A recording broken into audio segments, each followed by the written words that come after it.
Cuando Jesús vino, proporcionó evidencia abrumadora de que Él era el Mesías. Curó a los enfermos, hizo que los sordos oyeran, hizo caminar a los cojos, curó a los leprosos de sus enfermedades e incluso resucitó a personas muertas de sus tumbas. Todo esto lo hizo frente a los líderes judíos. Ellos también tenían acceso a todas las profecías del Antiguo Testamento sobre el Mesías prometido, y aún así rechazaron a Jesús como el Mesías. La pregunta es, ¿por qué, a pesar de todas las evidencias, el pueblo judío rechazó a Jesús? Este es el tema que abordaremos en este video. Hay muchas razones por las cuales el pueblo judío, en su mayoría, rechazó a Jesús como el Mesías, pero en este video mencionaré 4 de ellas. Mira, esto no es solo curiosidad histórica, Es algo que puede ayudarnos a entender mejor tanto la Biblia como la naturaleza humana. Porque imagínate la situación.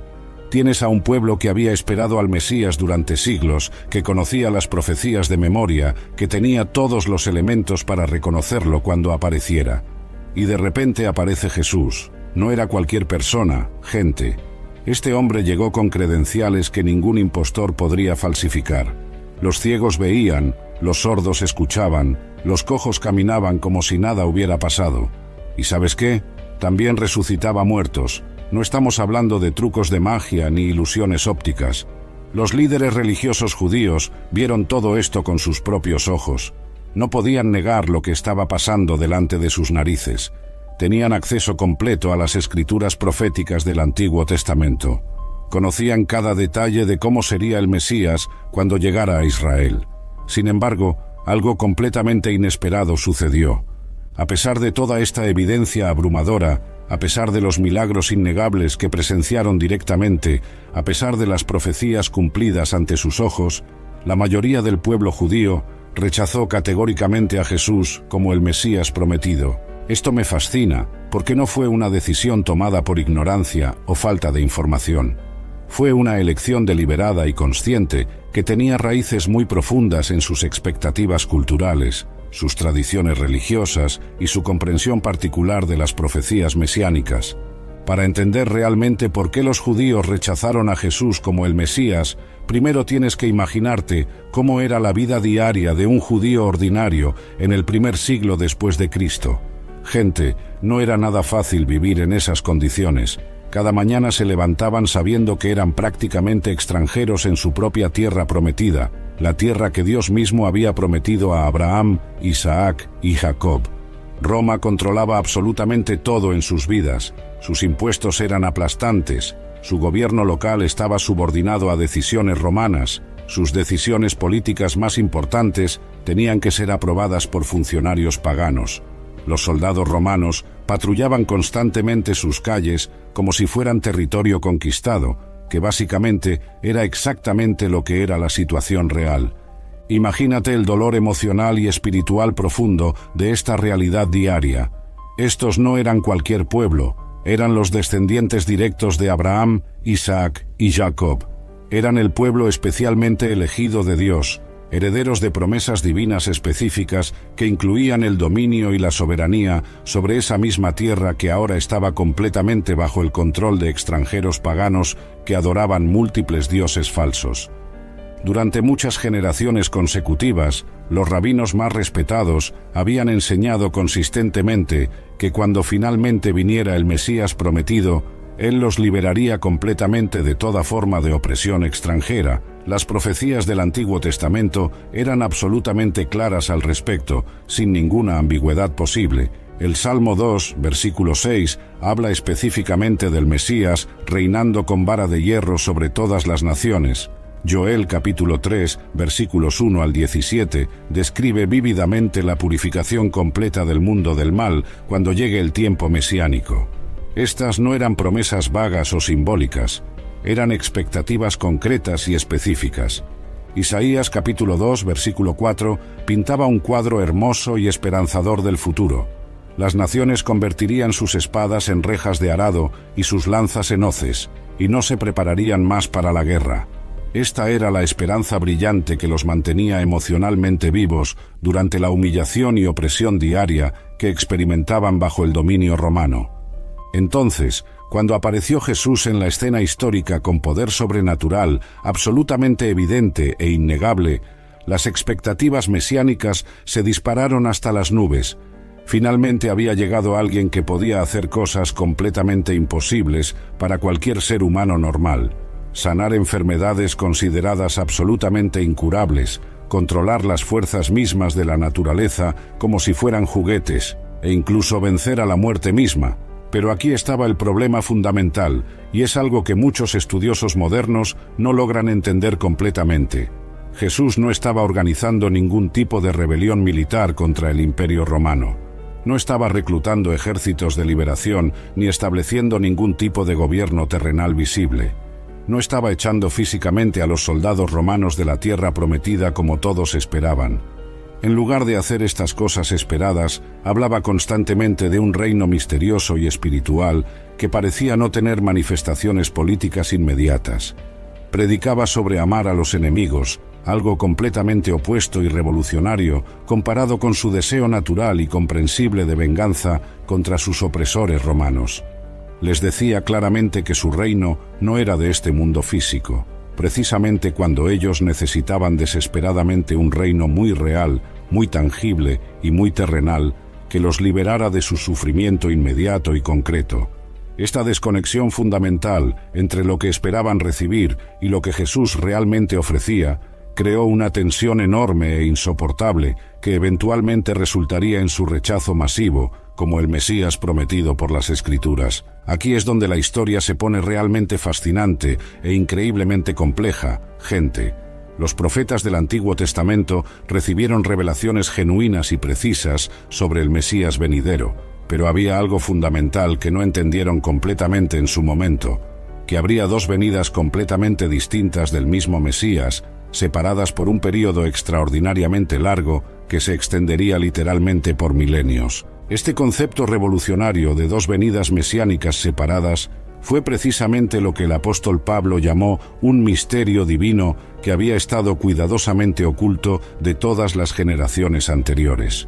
En Efesios capítulo 3, versículos 4 y 5, Pablo explica claramente que este misterio extraordinario no fue revelado a los hijos de los hombres en otras generaciones, como ahora ha sido revelado a sus santos apóstoles y profetas por el Espíritu Santo.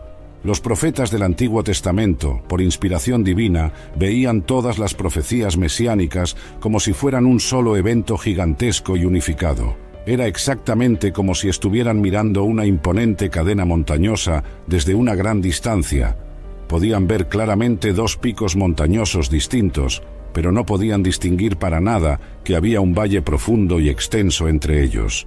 Por ejemplo, en Isaías capítulo 61, versículos 1 y 2, encontramos una profecía mesiánica específica que el mismo Jesús citó públicamente en la sinagoga de Nazaret. Pero aquí está lo absolutamente fascinante y revelador. Jesús se detuvo abruptamente y deliberadamente en medio del versículo 2, sin completar la lectura. No leyó la parte final que dice claramente: «y el día de venganza de nuestro Dios». ¿Por qué razón específica hizo esto tan deliberadamente? Porque esa parte particular de la profecía se refiere exclusivamente a su segunda venida futura, no a su primera venida que estaba ocurriendo en ese momento histórico. Pero los líderes judíos y el pueblo en general esperaban naturalmente que todas estas profecías mesiánicas se cumplieran completamente de una sola vez, en un solo periodo histórico concentrado, sin ningún tipo de separación temporal entre diferentes aspectos de las promesas mesiánicas. Considera cuidadosamente las profecías específicas que Jesús sí cumplió perfectamente durante su primera venida. Nació exactamente en Belén, como predijo con precisión Miqueas capítulo 5, versículo 2. Su carácter personal y ministerial coincidía perfectamente con las descripciones detalladas de Isaías capítulo 11. Sufrió y murió de la manera exacta como se describe vívidamente en Isaías capítulo 53. El tiempo preciso de su venida coincidió matemáticamente con las complejas profecías cronológicas de Daniel, capítulo 9, versículos 24 al 27. Estas coincidencias no eran casualidades, eran cumplimientos proféticos absolutamente precisos e innegables, pero también había muchas otras profecías mesiánicas que claramente no se cumplieron durante su primera venida. No estableció un reino terrenal visible e inmediato, no echó militarmente a los ocupantes romanos, no trajo paz mundial instantánea a todas las naciones, no restauró inmediatamente el reino político a Israel como todos esperaban. Esta aparente contradicción entre cumplimiento parcial y expectativas totales creó una crisis teológica profunda y comprensible para los líderes religiosos judíos. Su lógica era perfectamente comprensible desde su perspectiva. Si este hombre fuera realmente el Mesías prometido por las Escrituras, habría cumplido absolutamente todas las profecías mesiánicas, no solamente algunas de ellas. Lo que no comprendían en absoluto era que Dios omnisapiente había diseñado cuidadosamente un plan maestro en dos fases completamente distintas. Primero, Jesús vendría como el Cordero manso de Dios para quitar el pecado del mundo a través del sacrificio, y después regresaría gloriosamente como el león poderoso de la tribu de Judá para establecer su reino terrenal y cumplir todas las profecías restantes. Esta confusión profética fundamental fue probablemente el factor más significativo y determinante en su rechazo generalizado de Jesús como el Mesías prometido. Y honestamente, si cualquiera de nosotros hubiera estado en su lugar histórico, con su comprensión limitada, quizás habríamos tenido exactamente la misma dificultad enorme para entender y aceptar esta realidad tan compleja. Los judíos del primer siglo tenían una imagen extremadamente específica y detallada de cómo exactamente sería el Mesías prometido y qué cosas concretas haría inmediatamente cuando finalmente llegara a Israel.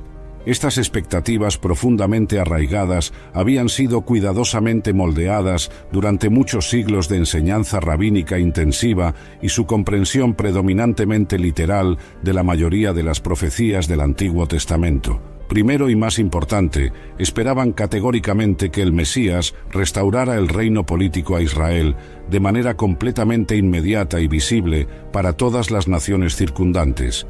Esta expectativa fundamental estaba tan profundamente arraigada en su conciencia nacional que incluso los mismísimos apóstoles de Jesús la mantenían firmemente después de haber caminado íntimamente con él durante 3 años y medio completos.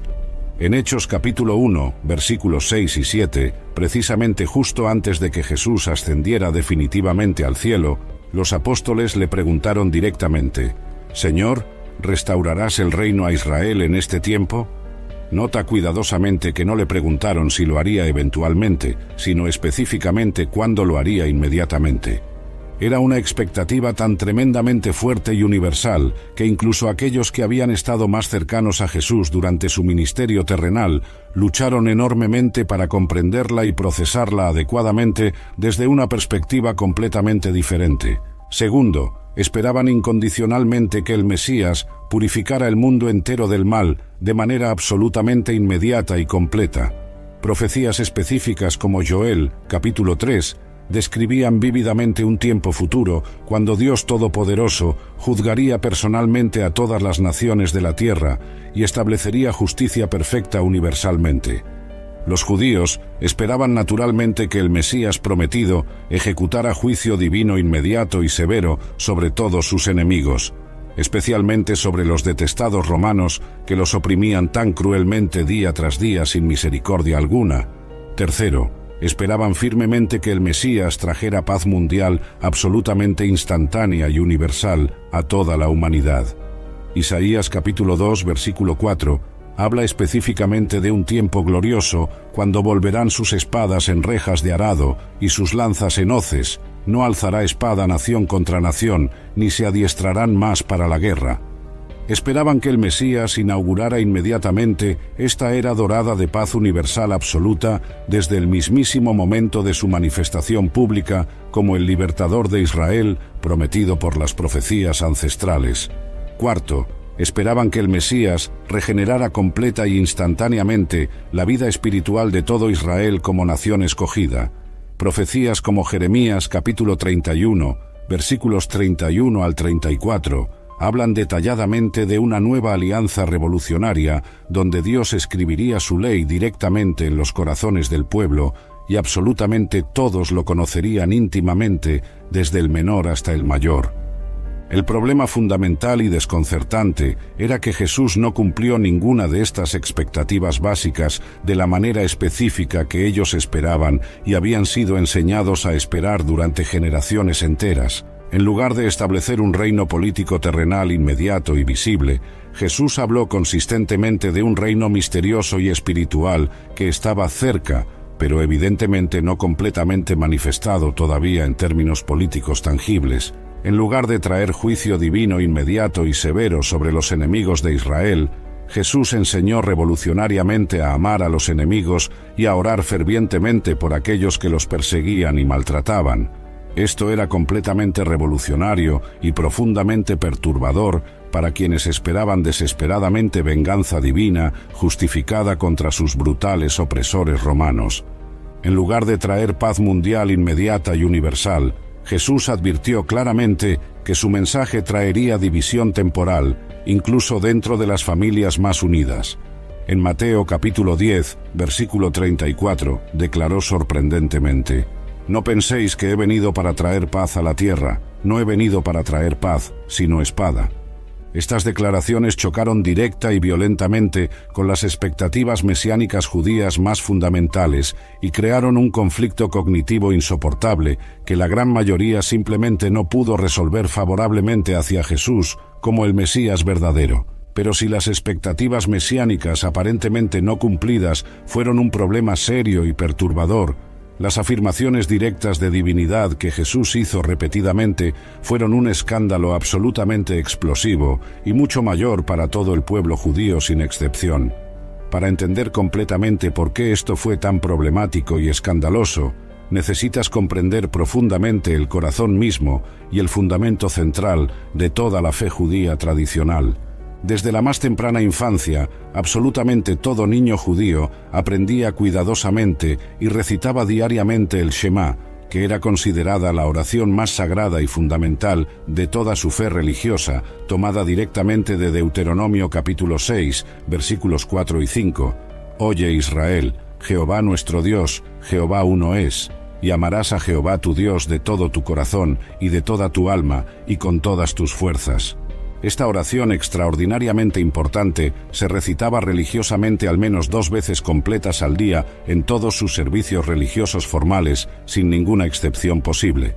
Era la declaración teológica absolutamente fundamental de toda su fe.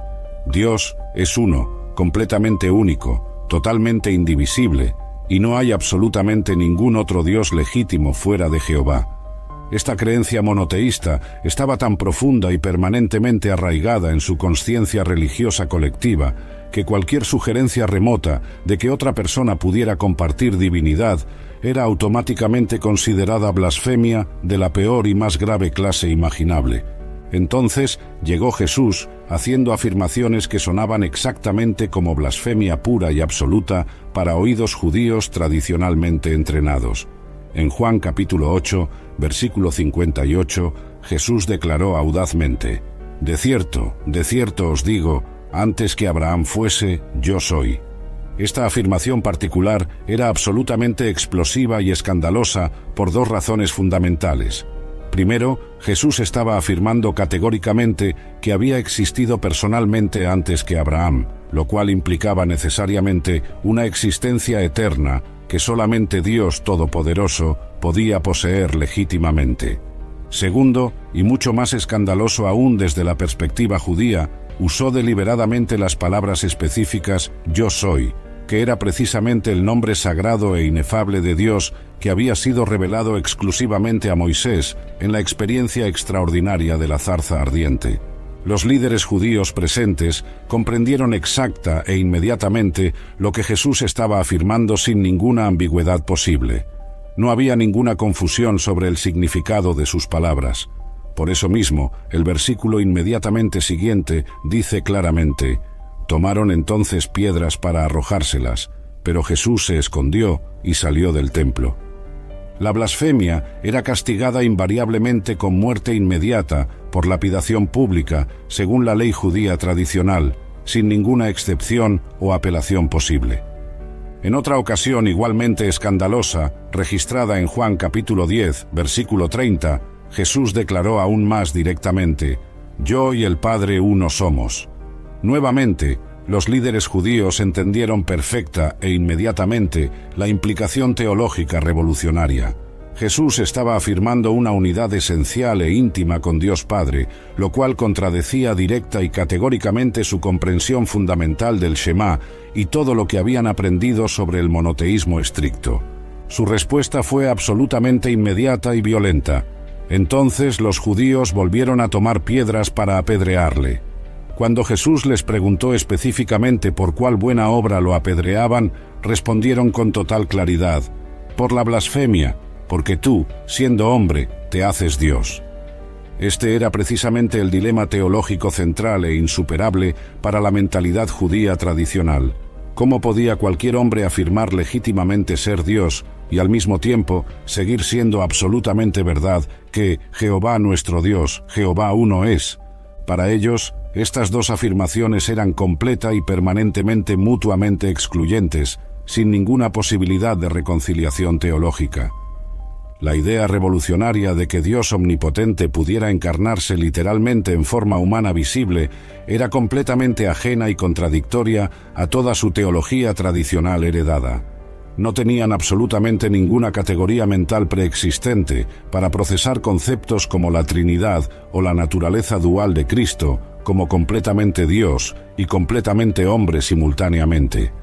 Cuando Jesús hizo estas afirmaciones directas de divinidad, no vieron al Mesías prometido finalmente manifestado, sino a un blasfemo peligroso que merecía muerte inmediata según toda su comprensión de la ley divina revelada. Además de las afirmaciones explosivas de divinidad que escandalizaron profundamente a todo el establecimiento religioso, Jesús comenzó sistemáticamente a desafiar directa y públicamente muchas de las tradiciones religiosas más sagradas e intocables de los judíos.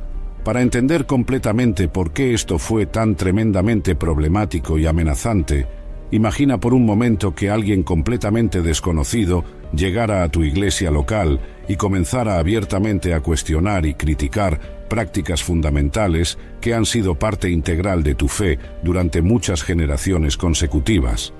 Los rabinos judíos más respetados habían invertido literalmente muchos siglos desarrollando meticulosamente tradiciones extraordinariamente detalladas, basadas cuidadosamente en la ley del Antiguo Testamento. Estas tradiciones elaboradas, conocidas técnicamente como la ley oral, se consideraban tan sagradas e intocables como las mismísimas escrituras originales. Cuando Jesús las desafió abierta y consistentemente, no estaba simplemente cuestionando algunas prácticas religiosas menores o secundarias. Estaba atacando directamente la autoridad establecida de muchas generaciones de líderes espirituales respetados y la legitimidad de todo su sistema religioso cuidadosamente desarrollado. Un ejemplo absolutamente perfecto de esta dinámica conflictiva se encuentra en Mateo capítulo 15, versículos 1 y 2. Los fariseos y maestros de la ley vinieron específicamente a Jesús preguntando acusatoriamente: ¿por qué tus discípulos quebrantan la tradición de los ancianos? ¿Por qué no se lavan las manos cuando comen pan? Para nosotros, los modernos, esto puede parecer un asunto completamente menor e insignificante, pero para los judíos del primer siglo, el lavamiento ceremonial meticuloso de las manos antes de cada comida era una práctica absolutamente sagrada que conectaba simbólicamente cada comida ordinaria con la adoración formal en el templo. Era una manera profunda de santificar y elevar espiritualmente lo completamente cotidiano. La respuesta de Jesús fue absolutamente devastadora para su sistema de valores. En lugar de defenderse humildemente o explicar respetuosamente por qué sus discípulos no seguían esta tradición ancestral, contraatacó agresivamente con una acusación mucho más seria y fundamental. Les preguntó directamente por qué ellos quebrantaban el mandamiento directo de Dios por causa de mantener sus tradiciones humanas desarrolladas. Jesús señaló específicamente una práctica hipócrita llamada corbán, donde alguien podía declarar convenientemente que su dinero estaba dedicado al templo para evitar la responsabilidad moral de cuidar económicamente a sus padres ancianos y necesitados. Mientras mantenían meticulosamente sus tradiciones menores sobre el lavamiento ceremonial de manos, violaban simultáneamente el mandamiento fundamental de honrar y cuidar a padre y madre, que era uno de los 10 mandamientos básicos dados directamente por Dios. Otra área extremadamente sensible donde Jesús desafió tradiciones establecidas fue en su interpretación revolucionaria del sábado.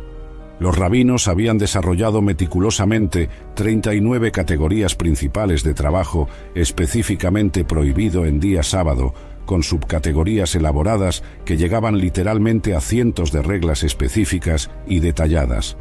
Cuando Jesús sanó deliberadamente a personas enfermas en día sábado, los líderes religiosos se enfurecieron completamente. Para ellos, sanar constituía técnicamente trabajo según sus definiciones tradicionales, y todo trabajo estaba categóricamente prohibido en el día sagrado, sin ninguna excepción. Pero Jesús respondió revolucionariamente que era completamente apropiado y necesario hacer el bien en sábado, desafiando así muchos siglos de interpretación rabínica cuidadosamente desarrollada y ampliamente aceptada. Quizás el desafío más radical y amenazante de Jesús a las tradiciones religiosas establecidas vino cuando comenzó a perdonar pecados directa y personalmente. En Marcos capítulo 2, versículo 5, cuando trajeron a un hombre paralítico a Jesús, él le dijo sorprendentemente: «Hijo, tus pecados te son perdonados».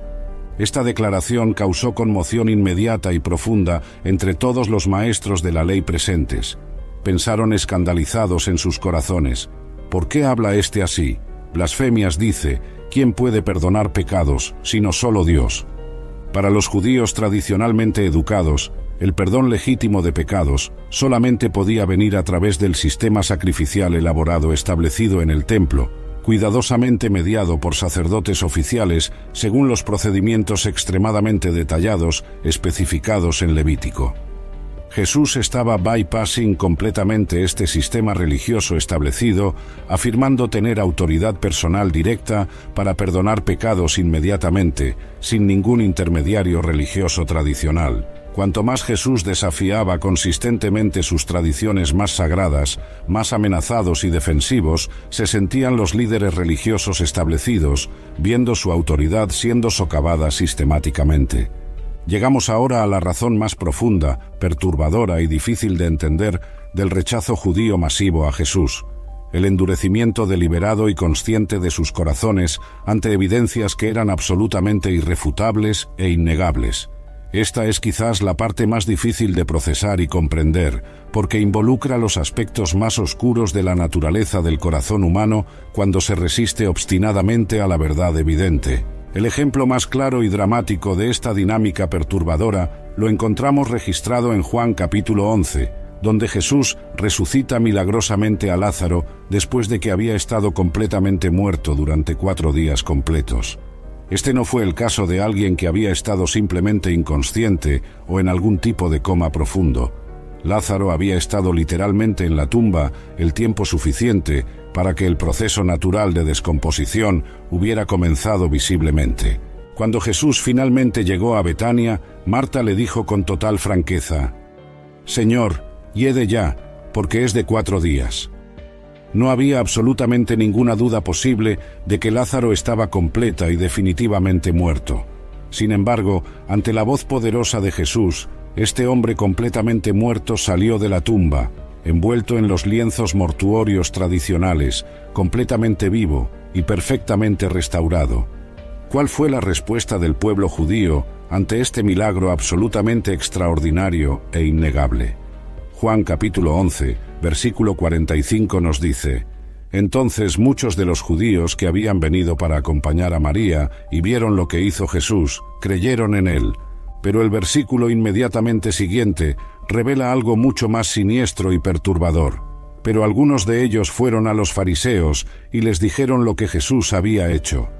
En lugar de reconocer honestamente que solamente Dios Todopoderoso podía hacer algo tan extraordinario como resucitar a un muerto después de 4 días, estos testigos oculares directos corrieron inmediatamente a reportar a Jesús a las autoridades religiosas establecidas. La respuesta de los líderes religiosos oficiales fue aún más reveladora y chocante. En lugar de investigar honesta y objetivamente este milagro absolutamente innegable o de preguntarse humildemente si quizás habían estado completamente equivocados sobre Jesús desde el principio, inmediatamente comenzaron a planificar activamente cómo matarlo lo más pronto posible. Juan capítulo 11, versículos 47 y 48, registra fielmente su razonamiento perverso. Entonces los principales sacerdotes y los fariseos reunieron el concilio y dijeron: «¿Qué haremos? Porque este hombre hace muchas señales. Si le dejamos así, todos creerán en él, y vendrán los romanos y destruirán nuestro lugar santo y nuestra nación». Nota cuidadosamente que no negaron para nada los milagros evidentes de Jesús. De hecho, admitieron abierta y públicamente que él hacía muchas señales sobrenaturales innegables. Su preocupación fundamental no era si los milagros eran genuinamente reales, sino las consecuencias políticas potenciales de permitir que Jesús continuara con su ministerio público. Pero lo más absolutamente asombroso y escandaloso es lo que decidieron hacer como resultado. Versículo 53. Así que, desde aquel día acordaron matarle. No solamente querían matar a Jesús, sino que también, según Juan capítulo 12, versículo 10, acordaron dar muerte también a Lázaro. Piensa cuidadosamente en la lógica completamente retorcida y perversa de esta decisión. En lugar de reconocer racionalmente que alguien que puede resucitar a los muertos después de 4 días debe necesariamente tener poder divino genuino, decidieron matar tanto al que hizo el milagro como al que recibió el milagro. Era exactamente como si quisieran desesperadamente eliminar toda la evidencia física de algo que no podían negar racionalmente, pero se negaban absolutamente a aceptar espiritualmente, por razones completamente ajenas a la evidencia misma. Esta no era ignorancia inocente o falta de información. Era un endurecimiento deliberado y consciente del corazón ante la verdad evidente. Pablo describe precisamente este fenómeno espiritual en Romanos capítulo 1, versículo 21, pues habiendo conocido a Dios, no le glorificaron como a Dios, ni le dieron gracias, sino que se envanecieron en sus razonamientos, y su necio corazón fue entenebrecido. Habían llegado al punto donde la preservación de su posición, poder y prestigio era más importante que reconocer la verdad evidente que estaba delante de sus ojos. El rechazo masivo judío de Jesús como el Mesías prometido no fue un accidente histórico lamentable ni una falla inesperada en el plan divino perfecto. Paradójicamente, fue parte absolutamente integral del propósito redentor de Dios para toda la humanidad. Lo que parecía ser el mayor fracaso espiritual de la historia se convirtió milagrosamente en la victoria más grande y transformadora que el mundo había visto jamás. El apóstol Pablo, él mismo un judío distinguido que inicialmente había rechazado violentamente a Jesús y perseguido cruelmente a sus seguidores, llegó eventualmente a comprender esta ironía divina extraordinaria mejor que prácticamente cualquier otra persona de su generación. En 1 Corintios capítulo 1, versículo 23, escribió con profunda comprensión: «Pero nosotros predicamos a Cristo crucificado, para los judíos ciertamente tropezadero y para los gentiles locura». Jesús se había convertido inexorablemente en exactamente lo que las escrituras proféticas habían predicho que sería: una piedra de tropiezo espiritual. Isaías capítulo 8, versículo 14, había profetizado específicamente que el Mesías sería por piedra para tropezar y por tropezadero para caer a las 2 casas de Israel. Los judíos tropezaron espiritualmente con Jesús precisamente porque sus expectativas mesiánicas, profundamente arraigadas, no coincidían para nada con la misión específica de su primera venida. Esperaban desesperadamente un conquistador político-militar y recibieron un salvador espiritual humilde. Esperaban un reino terrenal inmediato y visible y recibieron un reino espiritual misterioso que crecería gradualmente como una semilla de mostaza. Pero esta misma piedra de tropiezo que causó la caída temporal de Israel se convirtió milagrosamente en lo que Pedro llama la principal piedra del ángulo de una construcción completamente nueva. Lo que los constructores judíos rechazaron categóricamente se convirtió en el fundamento sólido e inamovible de una nueva estructura espiritual, la Iglesia Cristiana Universal. Esta ironía divina extraordinaria tenía un propósito específico y deliberado que Pablo explica brillantemente en Romanos capítulos 9 al 11. El rechazo judío temporal de Jesús abrió sobrenaturalmente la puerta para que los gentiles de todas las naciones fueran incluidos completamente en el plan de salvación universal de Dios. En Romanos capítulo 11, versículos 11 y 12, Pablo explica esta dinámica. Digo pues, ¿han tropezado los de Israel para que cayesen? En ninguna manera, pero por su transgresión vino la salvación a los gentiles para provocarles a celos. Y si su transgresión es la riqueza del mundo y su defección la riqueza de los gentiles, cuánto más su plena restauración. El plan divino era absolutamente brillante en su simplicidad y alcance. Usar estratégicamente el rechazo judío temporal para extender dramáticamente la salvación a todas las naciones del mundo. Los gentiles, que habían estado durante milenios alejados de la ciudadanía de Israel y ajenos a los pactos de la promesa, ahora podían ser sobrenaturalmente injertados en el olivo espiritual de la fe abrahámica. Esta inclusión revolucionaria de los gentiles no significaba de ninguna manera que Dios hubiera rechazado permanente e irrevocablemente a Israel como nación escogida. Pablo es absolutamente enfático en este punto crucial. Digo pues, ¿ha desechado Dios a su pueblo? En ninguna manera. En cambio, el rechazo judío era temporal y parcial, diseñado estratégicamente para permitir que la plenitud de los gentiles entrara completamente en el reino de Dios. Una vez que este propósito divino específico se cumpliera completamente, Pablo profetiza con confianza que todo Israel será salvo. Así, la piedra de tropiezo que causó la caída espiritual temporal de Israel se convirtió simultáneamente en la piedra angular que sostiene eternamente la fe de millones de gentiles alrededor del mundo entero. Lo que parecía ser el final trágico se convirtió milagrosamente en un nuevo comienzo glorioso para toda la humanidad sin excepción. El plan de Dios había transformado el rechazo humano en redención universal, la tragedia en triunfo y la división en unidad eterna bajo Cristo. Detrás del aparente caos y confusión del rechazo judío masivo a Jesús se escondía cuidadosamente un plan divino tan intrincado, perfecto y magistral que solamente una mente absolutamente omnisciente podría haberlo diseñado y ejecutado con tal precisión extraordinaria. Para entender completamente este plan maestro, necesitamos elevar deliberadamente nuestra perspectiva desde los eventos temporales ilimitados hasta los propósitos eternos e ilimitados de Dios Todopoderoso. El apóstol Pablo reveló este misterio divino extraordinario en Efesios capítulo 3, explicando cuidadosamente que lo que estaba sucediendo históricamente no era de ninguna manera un plan B desesperado, porque el plan A original había fallado miserablemente, sino que era precisamente el plan A perfecto desde el mismísimo principio de los tiempos eternos.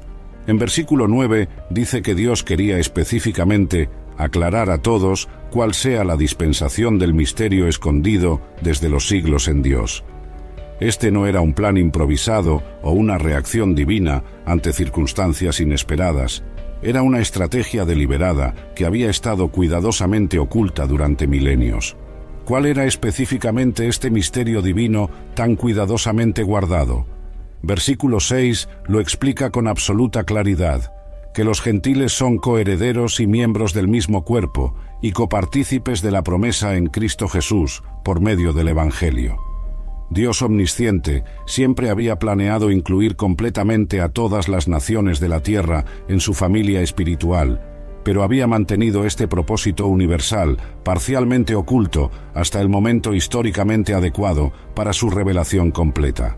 El rechazo judío temporal de Jesús fue precisamente el mecanismo estratégico que Dios usó para cumplir su promesa original a Abraham en Génesis capítulo 12, versículo 3. Y serán benditas en ti todas las familias de la tierra. La bendición espiritual que había comenzado específicamente con los judíos, ahora se extendería sobrenaturalmente a través de ellos a absolutamente todo el mundo habitado. Pero aquí viene algo absolutamente fascinante que muchos no comprenden. Incluso el endurecimiento espiritual judío era parte integral del plan divino perfecto. En Romanos capítulo 11, versículo 7, Pablo explica esta dinámica. ¿Qué pues? Lo que buscaba Israel no lo ha alcanzado, pero los escogidos sí lo han alcanzado, y los demás fueron endurecidos. Este endurecimiento no era de ninguna manera permanente ni completamente total. Era lo que Pablo llama técnicamente un endurecimiento en parte, que duraría estratégicamente hasta que haya entrado la plenitud de los gentiles. Una vez que Dios completara perfectamente su obra salvadora entre todas las naciones gentiles, entonces vendría la restauración completa y gloriosa de Israel. La genialidad absoluta de este plan divino se ve claramente en cómo Dios usó las características exactas del pueblo judío para cumplir sobrenaturalmente sus propósitos universales. Su celo genuino por la pureza doctrinal, su rechazo categórico a la idolatría, su sistema de sinagogas cuidadosamente dispersas por todo el imperio romano conocido.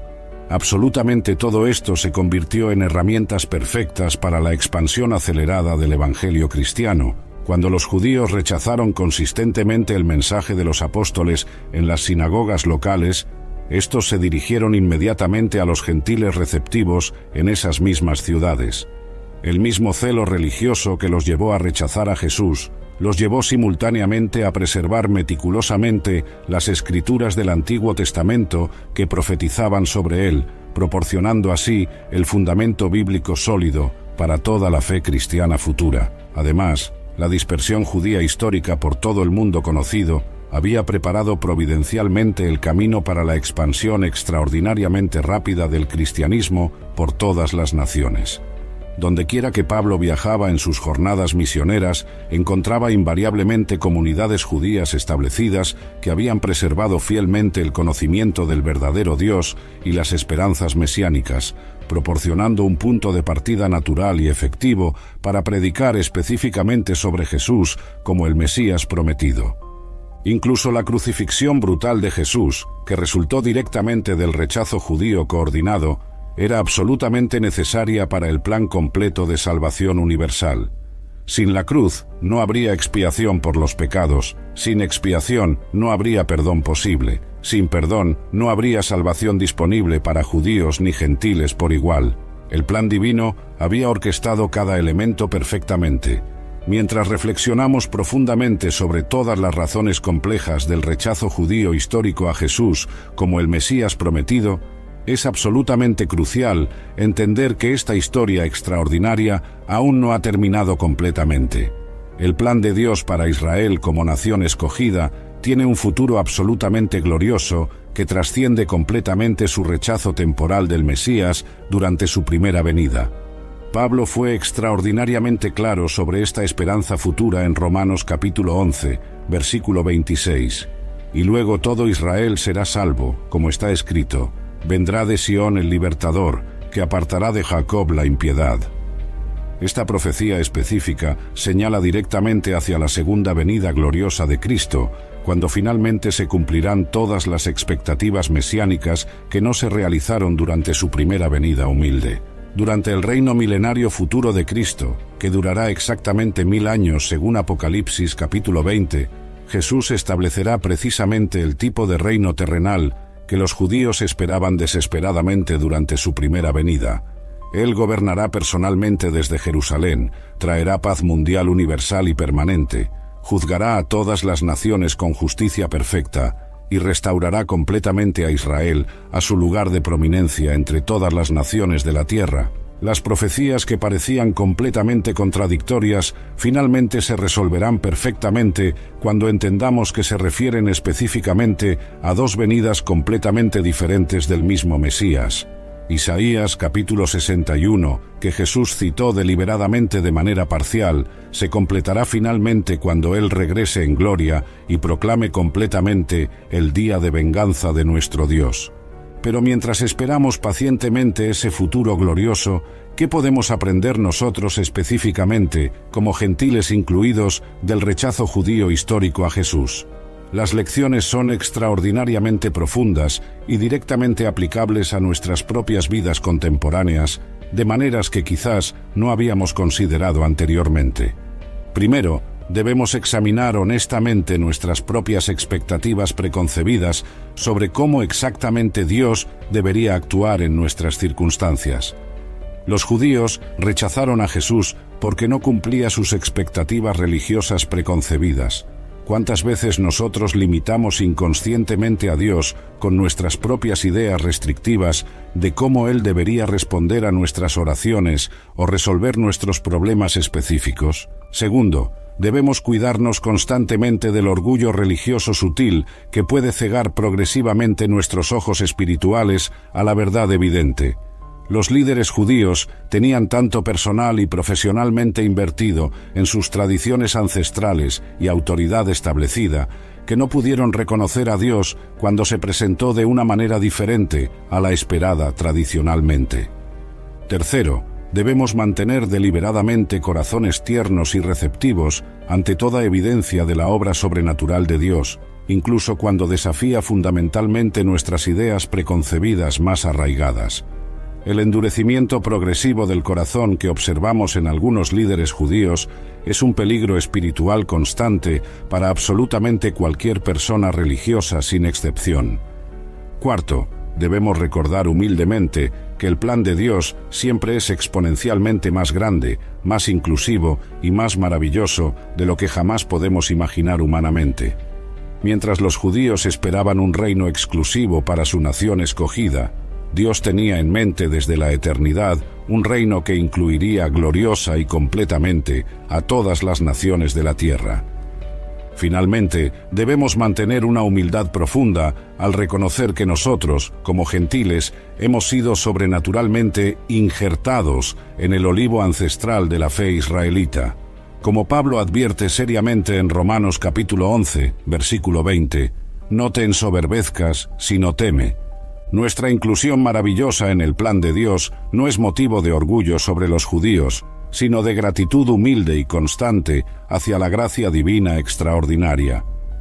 El rechazo judío de Jesús como el Mesías fue el resultado de una interacción extraordinariamente compleja de múltiples factores: expectativas proféticas fundamentalmente mal entendidas, escándalo profundo ante las afirmaciones directas de divinidad, resistencia cultural al cambio de tradiciones religiosas ancestrales y endurecimiento deliberado del corazón ante evidencias completamente irrefutables. Pero detrás de absolutamente todo esto estaba la mano soberana y perfecta de Dios, tejiendo incluso el rechazo humano más obstinado en su plan perfecto e inmutable para la redención completa de toda la humanidad, sin excepción alguna.